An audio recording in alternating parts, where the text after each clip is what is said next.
So, geostrategic developments in the region, Professor Singh, India's regional narrative has now, the way it has broadened up as far as the entire Indo-Pacific construct is concerned, the timings of this visit, this is crucial. Indeed, Singapore is a very unusual relationship of India. Since India moved to look east and then to act east and then to act far east, Singapore has been unusual, strong, very deep-rooted relationship that India has had. For example, ASEAN is a very good trading partner of India, but 30% of trade of ASEAN is with Singapore. In fact, as the ambassador mentioned of the relationship being future-oriented, let me underline what makes it sustainable in that sense of future-oriented relationship. Whether it is fourth or fifth century cultural commercial relations of India in the entire region, then of course during Chola's time of 10th century, during colonial times, these parts of Southeast Asia, including Singapore area, were governed from Bengal presidency. That explains why 10% of Singapore's population is that of Indians, why Tamil is one of the official languages, it is on their currency. So that kind of unusual historical deep-rooted relationship that India shares with Singapore makes it really a very, very multifaceted in so many sectors, whether it is maritime security, defense cooperation, economic relationship, people-to-people relationship, political relationship, strategic partnership. There's a whole wide range of relationship that we have had with Singapore. Now, since world is getting increasingly concerned with semiconductor chips, and we know that Singapore again is a powerhouse. 9 of the 15 world's top chip building industries companies are present in Singapore. I think about 10% of chip exports happen from Singapore. So as India is trying to stake claims in manufacturing of semiconductor chips, Singapore can then be very important partner for skill building, for components, for training, for learning all kinds of best practices. And Singapore is more than willing to engage Indian market, Indian economy, because India is growing 8+%. So in that sense, it's also complementary relationship where both Singapore and India are looking forward to not just expand and make it widespread, but Yes. also, as the ambassador said, make it more future-oriented relationship. Yes. Okay, so this point, Professor Singh, that Ambassador Bhattacharya talked about, also the engagements with the political leadership this time around, and the way we just saw Prime Minister Narendra Modi being accorded a red carpet ceremonial reception at the Parliament of Singapore. So, what does this really indicate? The political, the engagements with the top political leadership under the regime of new Prime Minister that has taken over there. Yeah, thank you, Sakal, for mentioning that new regime that has taken over recently under Prime Minister Lawrence Wong. If you remember, Indian Prime Minister Narendra Modi loves to make very personal, strong relationship with world leaders. So we already have a very robust relationship with Singapore in all kinds of sectors. I think number one significance of this visit would be that he will be able to build a very personal, strong relationship with the new Prime Minister. And just like India has had political stability and Prime Minister is now in his third term, Singapore has also usually seen long-term leaders staying on course in that sense. So building personal rapport, personal bonhomie, and personal understanding with the new Prime Minister would be, to me, apparently most important. Of course, the Prime Minister is not completely new. He's been Singapore's finance minister for last 4 years. And understand, we keep celebrating India's 2+2 relationships where foreign and defense ministers have meetings with Australia, with Japan, with the United States. With Singapore, last week only, we had 4 ministers, 4 senior ministers preceding Prime Minister's visit. Okay. I'm sure a lot of things that are going to be sort of clenched and signed now during the visit of Prime Minister were finalized during those 4 ministers being in Singapore. So I think apex level leaders really building personal bonhomie and then accelerating the pace and the whole scope of relationship is what is most significant in this visit of the Prime Minister, which is going to take forward already very robust relationship with Singapore. Professor Swan Singh, the China angle. China, indeed, whether it is in terms of ethnic population of Singapore or in terms of their economic relationship, China remains definitely the big elephant in the room. China's trade, for example, is much higher. China's trade with ASEAN, I think, has crossed 900 billion compared to India's about 120 billion. So China remains a factor, there is no doubt.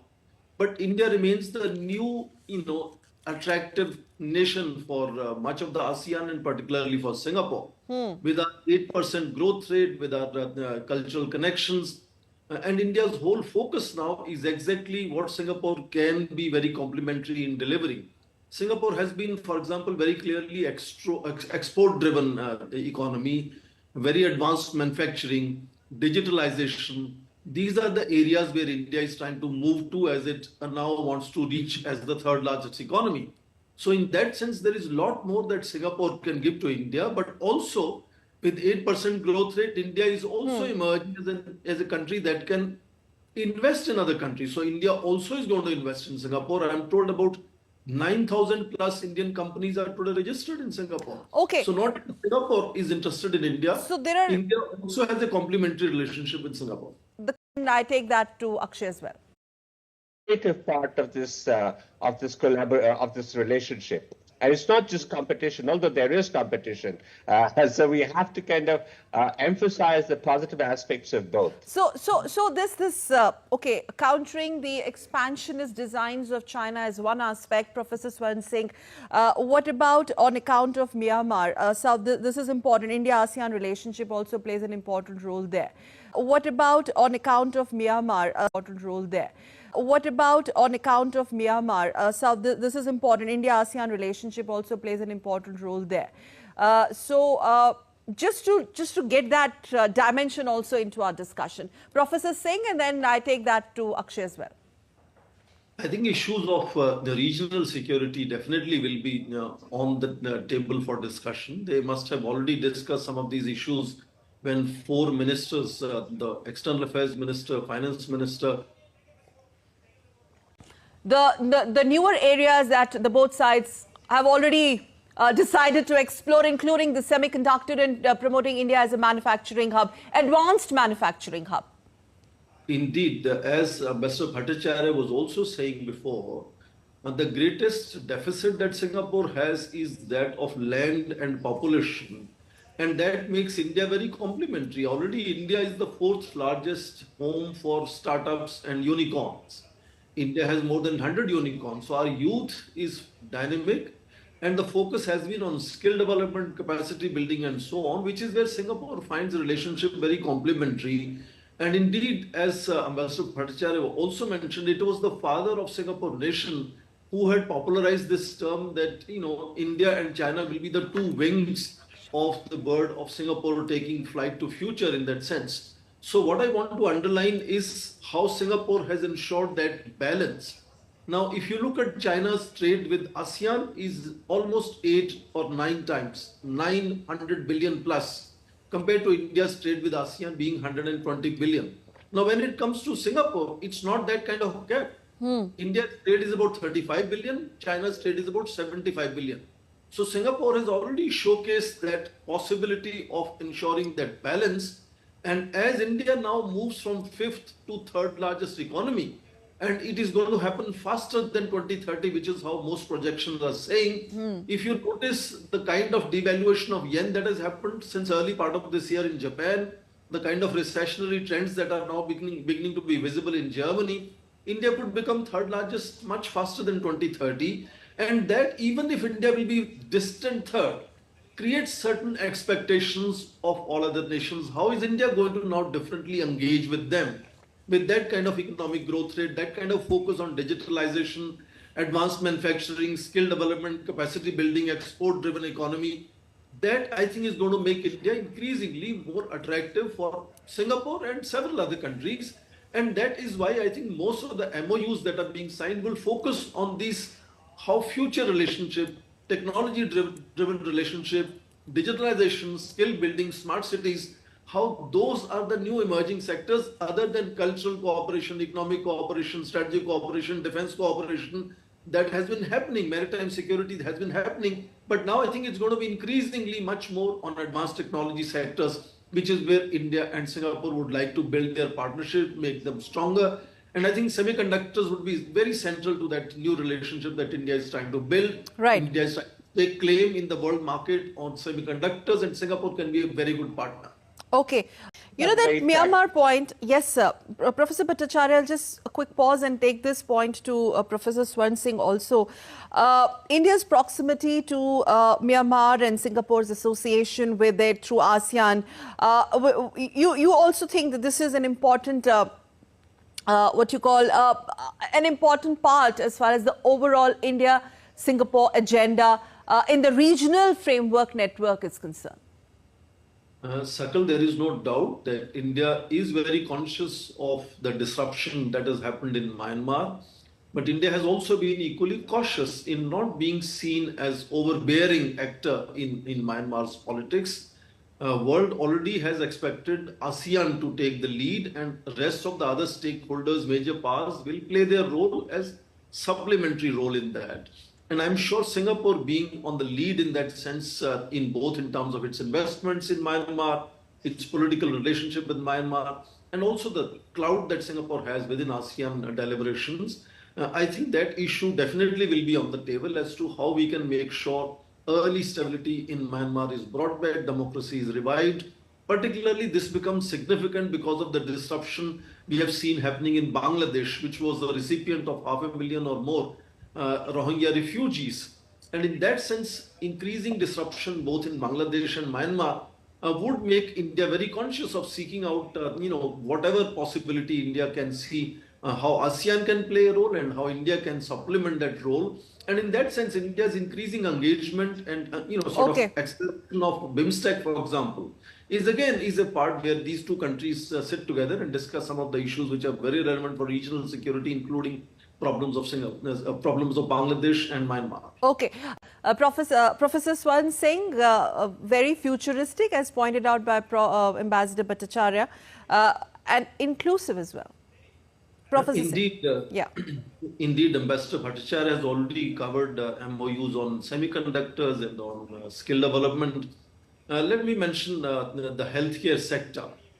Pandemic had already seen enormous cooperation that India and Singapore played during that difficult time for both sides.